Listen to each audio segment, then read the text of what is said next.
Subianto menghadiri konferensi tingkat tinggi ke-46 ASEAN yang berlangsung 26 hingga 27 Mei 2025. Pertemuan kepala negara ASEAN ini berlangsung di Kuala Lumpur Convention Center, Malaysia.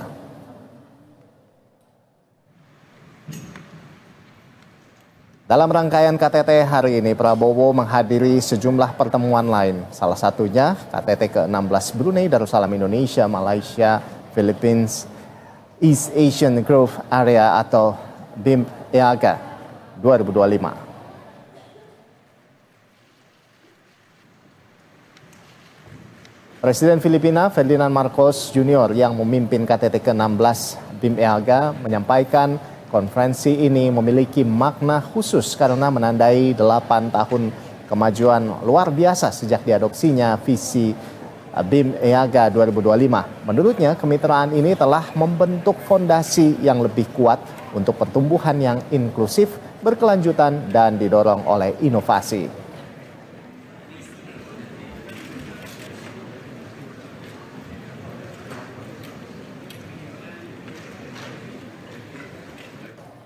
Untuk mengikuti jalannya konferensi tingkat tinggi ke-16 ASEAN, sudah bergabung reporter Berita 1 Ihsan Ali dari Kuala Lumpur, Malaysia. Selamat siang, Ihsan. Ya, Ihsan, apa yang menjadi fokus pembahasan dalam KTT ke-16 kawasan pertumbuhan ASEAN Timur ini? Ya, selamat siang, Rolando dan pemirsa Berita 1. Memang benar sekali Presiden Prabowo Subianto baru saja menghadiri dalam hal ini KTT ke-16 kawasan pertumbuhan ASEAN Timur atau BNP-IAGA yang beranggotakan Indonesia, Filipina, Brunei Darussalam, dan Malaysia. Dan tadi juga disampaikan dalam pembukaan dari KTT ke-16 BNP-IAGA, yakni Presiden Filipina Ferdinand Marcos Jr. menyatakan bahwa konferensi ini memiliki makna khusus karena menandai 8 tahun kemajuan luar biasa sejak diadopsinya visi BNP-IAGA 2025. Marcos menjelaskan inisiatif bersama anggota dari 4 negara ini dalam konektivitas, pariwisata, perdagangan dan investasi, serta energi dan pembangunan hijau.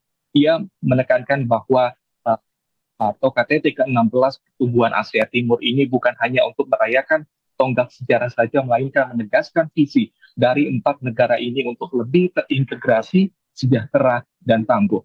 Dan tadi dalam KTT ke-16 kawasan pertumbuhan ASEAN Timur tidak sendiri, Presiden Prabowo Subianto didampingi sejumlah menteri Kabinet Merah Putih, diantaranya Menteri Koordinator Bidang Perekonomian Erlangga Hartarto, Menteri Perdagangan Budi Santoso, Menteri Pertanian Andi Amran Sulaiman, Menteri Investasi dan Hilirisasi Rosan Roslani, dan juga ada Sekretaris Kabinet Teddy Indra Wijaya.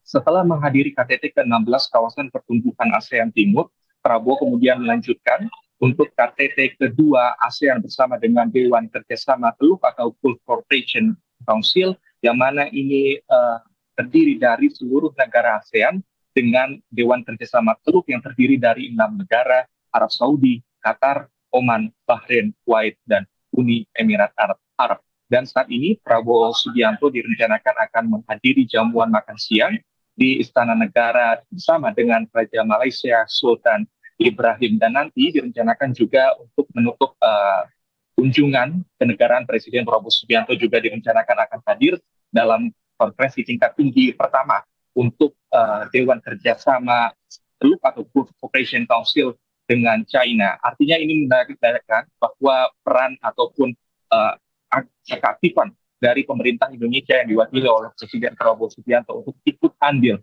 dalam berbagai masalah untuk mengatasi masalah yang berada di kawasan, khususnya di Asia Tenggara, untuk bersikap bagaimana ke depannya Indonesia bisa terlibat aktif dalam visi ASEAN yang diutamakan dalam kepemimpinan Malaysia pada tahun ini yang bertajuk inklusivitas dan berkelanjutan. Jadi memang 3 agenda konferensi tingkat tinggi pada hari ini tersisa 1, yakni KTT ASEAN bersama dengan Gulf Cooperation Council atau Dewan Kerjasama Ekonomi Negara Teluk dengan ditambah dengan negara China. Sementara itu, Rolando. Ya baik, Ihsan Ali, tentunya kami akan nantikan update selanjutnya dari Anda terkait dengan hal ini. Terima kasih Ihsan Ali, reporter Berita 1 atas laporan langsungnya dari Malaysia. Selamat bertugas kembali.